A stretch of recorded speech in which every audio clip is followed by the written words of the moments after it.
लेकिन वो कौन लोग हैं जिनको आज की रात में भी नहीं बख्शा जाता, यानी शब बारात को भी जिन लोगों को नहीं बख्शा जाता। अब ज़रा उनका भी जिक्र सुन लें। कौन है जी? सबसे पहला है मुशरिक, जो शिर्क करता है, जो मुसलमान नहीं, उसे ना तो शब बारात कोई फ़ायदा देगी, ना लैलतुल क़द्र कोई फ़ायदा देगी, ना रमज़ान कोई फ़ायदा देगा, ना उसे सदका और खैरात कोई फ़ायदा देगा, वो नहीं बख्शा जा सकता। दूसरा, जादूगर, जादूगर को शब बारात को भी माफ़ी नहीं मिलेगी। इस सूरत में माफ़ी उसको है कि वो उससे तौबा करे और कलमा पढ़ के मुसलमान हो जाए। जादू एक ऐसी चीज़ है जो बंदे को काफिर कर देती है, तो जादूगर बंदा, उसको भी तब तक माफ़ी नहीं है जब तक वो इससे बिल्कुल तौबा करके सीधे रास्ते पर ना आ जाए, तो उसको भी माफ़ी नहीं है।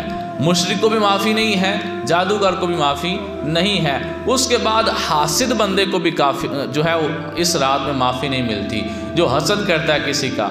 अच्छा, हम जो है ना, हम इतने सियाने हैं कि दूसरों के बारे में बड़ी जल्दी फैसला कर देते हैं, फ़लाँ बंदा मुझसे हसद करता है। कभी अकेले बैठ के खुद सोचें, मैं किधर किधर को हसद करना। हम भी करते हैं, हम भी किसी की खुशी देखते हैं, किसी की कामयाबी देखते हैं, तो हम नहीं कहते माशाल्लाह अल्लाह नसीब करे सो, अजी कहना लै हाँ एने तो ये फूफा ही नहीं मुकनी, इंज नहीं होना, उंज नहीं होना। हम खुद हसद करते हैं, दूसरों में बड़ी जल्दी इल्ज़ाम लगा देते हैं, ये हासिद है, ये मुझसे हसद करता है। तो अपने गिरेबान में भी झांकें। शब बारात को अल्लाह गुनाहगारों को माफ़ तो कर देता है, लेकिन हसद करने वाले को माफ़ नहीं करता। इसलिए हसद करना छोड़ेंगे तो फिर अल्लाह ताला माफ़ी देगा। उसके बाद कीना परवर, जो बंदा फसाद रखता है, दिल के अंदर कीना रखता है, बुग़्ज़ रखता है और लोगों के दरमियान लड़ाई करवाने की कोशिश करता है, जिसके दिल के अंदर कीना है। अल्लाह ने कुरान पाक के अंदर बाकायदा हमें जहाँ दुआ मांगना सिखाया ना, तो अल्लाह फरमाता है रब्बना ग़फ़िर लना व ली इख़्वानिना अल्लज़ीना सबक़ूना बिल ईमान। इत्थों तक तुम सुनते रहते कुल वगैरह दे ख़त्म थे कि मेरे रब मुझे भी बख्श दे और हमारे उन भाइयों को भी, हमें भी बख्श दे और हमारे उन भाइयों को भी बख्श दे जो हमसे पहले इस्लाम की हालत में चले गए। आगे क्या है? आगे अल्लाह फरमाता है वला तजअल फ़ी क़ुलूबिना ग़िल्लन लिल्लज़ीना आमनू, हमारे दिल में किसी मुसलमान के बारे में कीना पैदा ना करना। ये अल्लाह हमें सिखा रहा है कि यूँ दुआ मांगो कि किसी मुसलमान के बारे में दिल में कीना पैदा ना करना। तो कीना परवर जो है उसको भी शब बारात की रात, इस अजीम रात को भी माफ़ी नहीं मिलती। और उसके बाद बूढ़ा ज़ानी, जो बूढ़ा होकर भी ज़िना नहीं छोड़ता, उसको भी माफ़ी नहीं मिलती। और एक रिवायत में मैंने पढ़ा कि जो अपने हमसाई औरत से ज़िना करता है उसको भी अल्लाह माफ़ नहीं करता। क़यामत के दिन दो लोगों की तरफ अल्लाह देखेगा ही नहीं, वो माफ़ी मांगें जो मर्ज़ी करें, अल्लाह देखेगा ही नहीं, तवज्जो ही नहीं करेगा।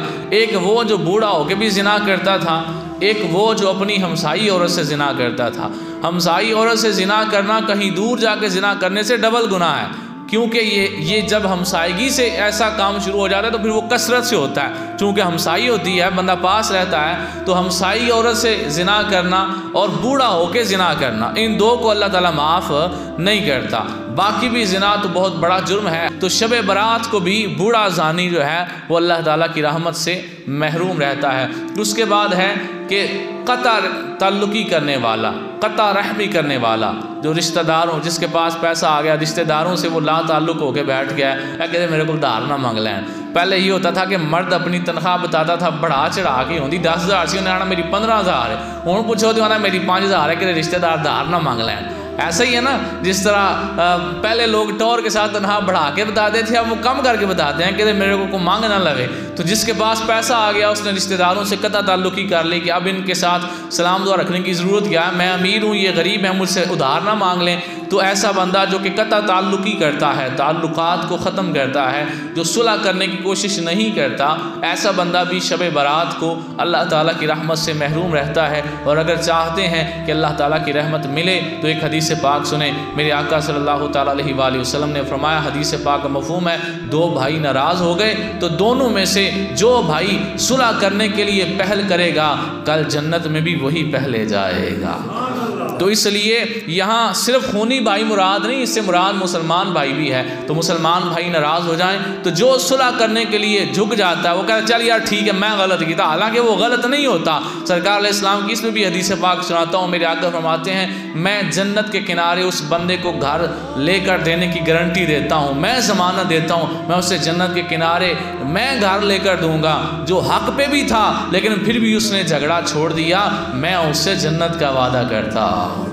और यहाँ हम कहते हैं ना ना भाई जी मेरा कसूर ही नहीं, मैं क्यों लिफा, मैंने खाने ने, मैं ताने खाने ने। और भाई ये ना देखो, लोग एक दिन बात करेंगे, 2 दिन करेंगे, हफ्ता बात करेंगे, क्या लिफ गया सी, ऐ नीवा हो गया सी, एक हफ्ता बात करेंगे छोड़ देंगे। उधर तुम्हारे नबी तुम्हें जन्नत का वादा कर रहे हैं, वो तुम्हें जन्नत लेकर देंगे। तो कता ताल्लुक़ी करने वाला बारात की रात को भी अल्लाह की रहमत से महरूम रहता है। और उसके बाद आखिरी है जो बंदा कातिल होता है, लोगों को कत्ल करने वाला, वो भी अल्लाह की रहमत से महरूम रहता है, क्योंकि कत्ल करना ये बहुत बड़ा गुनाह है। जब तक उसके वरासा उसको जो है वो माफ़ ना कर दें या उसको शरई तौर पे सज़ा ना दे दी जाए, यानी कि जिस तरह हमारे यहाँ होता है कि बंदा कत्ल करके भाग जाता है और वो फिर इसी तरह ज़िंदगी गुजार के मर जाता है, वो करता रहे तो अब्बा मरते वक्त या अल्लाह मैनू माफ़ी दे, मैं फलाने को कत्ल किया सी, ऐसे माफ़ी नहीं मिलेगी।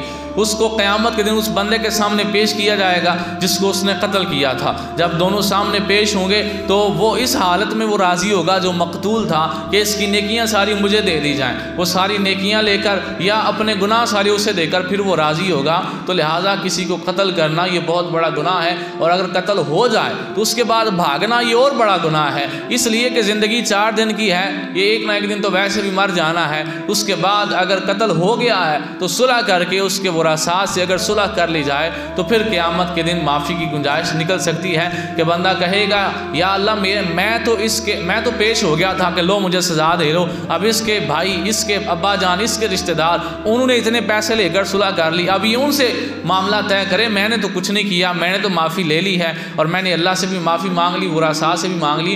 इस हालत में कातिल को जो है वो गुंजाइश निकल सकती है, वरना कातिल बंदा कत्ल करके अगर भाग जाता है, सज़ा नहीं लेता, तो क़यामत के दिन वो भी जो है वो अल्लाह ताला की रहमत से बिल्कुल उसको शब बारात को उस अल्लाह ताला की रहमत से उस बंदे को बिल्कुल भी हिस्सा नहीं मिलेगा।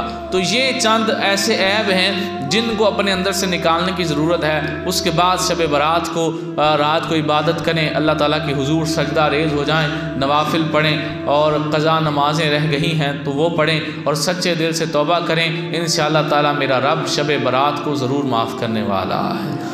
लेकिन इन ऐबों को पहले अपने अंदर चेक करें, कहीं मेरे अंदर ये ऐब तो नहीं है कि जितने ऐब मैंने गिनवाए हैं मैं आपसे हुस्न ज़न रखता हूँ कि आप में से कोई जादूगर भी नहीं होगा, कोई जानी भी नहीं होगा और इसके अलावा कोई जो है वो कातिल भी नहीं होगा। लेकिन बाकी जो 3 गुनाह ने हासिद, कीना परवर ते कता ताल्लुकी करने वाला, ये हमारे अंदर ऐब पाए जाते हैं। इनको अपने अंदर से ख़त्म करें। किसी बंदे का अगर हसद करते हैं तो इस बात को जो है वो अपने ज़हन में बिठा लें कि नबी पाक सल्लल्लाहु ताला अलैहि वसल्लम ने फरमाया हसद जो है ये हालिका है, नेकियों की हालिका है कि नेकियां दी टेंड गार छड़ दी है, नेकियों का बिल्कुल ख़ात्मा कर देती है। हसद एक ऐसी बीमारी है कि जो नेकियों की हालिका है। और एक और बात है कि हासिद बंदा कभी खुश नहीं रहता, अगला बंदा खुश होता है और ये परेशान हो जाता है। उसने हालांकि आके तुम्हें कुछ भी नहीं बोला, ना उसने तुम्हें थप्पड़ मारा, ना तुम्हारी कोई चीज़ चुराई, वो अपने घर में बैठा है, बस उसके पास कोई चीज़ आ गई है। और अगर हमारे दिल में हसद है हम परेशान हो जाएंगे, वो जितना खुश होगा हम उतना परेशान हो जाएंगे। तो कितना बेवकूफ़ है वो बंदा कि जो किसी की खुशी से अपने गम को जोड़ के बैठ गया है कि वो खुश होता जाए मैं परेशान होता जाऊँ, तो ये तो बिल्कुल गलत बात है। इसलिए हसद करने वाली बीमारी अगर हमारे अंदर है तो इसको निकालें। कीना परवरी अगर है, यानी कि हमारे दिल में अगर बुग़्ज़ है और हमारे अंदर अगर कता ताल्लुकी करने वाला कोई कीड़ा पाया जाता है कि मैं किसी के साथ जाके सुलह क्यों करूं, मैं सुलह में पहल क्यों करूं, तो ये हदीस पाक सुन लें। सरकार ने फरमाया हक पर होते हुए भी झगड़ा छोड़ दो, मैं ज़माना देता हूं तुम्हें जन्नत में अच्छा घर दिलवाऊंगा। बस उस घर को देख लें। ये दुनियादारी की बात है, ये 4 दिन लोग बात करते हैं कि ओए फलाना तो छड्डो यार तो लिफ गया सी, वो 4 दिन बात करते हैं, हफ्ता करते हैं, महीना करते हैं, फिर भूल जाते हैं। ये लोगों की बातें महीने बाद ख़त्म हो जाएंगी, लेकिन जो घर अल्लाह जन्नत में तुम्हारे नाम लिख देगा वो क़यामत तक तुम्हारा ही रहेगा, वो ख़त्म नहीं होगा। इसलिए शब बारात को अल्लाह ताला से माफ़ी मांगने के लिए पहले अपने आप को काबिल बना लें। देखें ना, हमने शादी पे जाना होता है, पहला चंगी तरह तैयार होता है बंदा कि मैं सोने जे कपड़े पा लवां, वो उत्थे बंदियां ने वेखना है, अच्छी तरह तैयार होता है, फिर जाता है। नमाज़ पढ़ने आते हैं, इसकी मिसाल ही ले लें। वज़ू करके बंदा नमाज़ पढ़ने आता है, घर से करके ना आए तो मस्जिद में आके कर लेता है। तो हर चीज़ का काबिल बनने के लिए कुछ ना कुछ खसूसियात होती हैं। देखिए मैं यहाँ पे आके बयान कर रहा हूँ, आप मेरे से उठ के कोई क्यों नहीं कर रहा भाई, पहले मैं इस काबिल बनाऊँ कि बयान करूँ तो फिर कर रहा हूँ। आप नमाज़ पढ़ने आए हैं, पहले मुसलमान थे तो नमाज़ पढ़ने आए, कोई काफिर पढ़ता है नमाज? नहीं ना पड़ता। तो हर चीज़ के काबिल बनने के लिए कुछ शर्तें होती हैं। आप चाहते हैं शब बारात को अल्लाह ताला की रहमतों को दोनों हाथों से लूट लें, ये 3-4 बीमारियां अपने अंदर से निकाल लें, इंशाअल्लाह अल्लाह ताला ढेरों रहमतें अता कर देगा।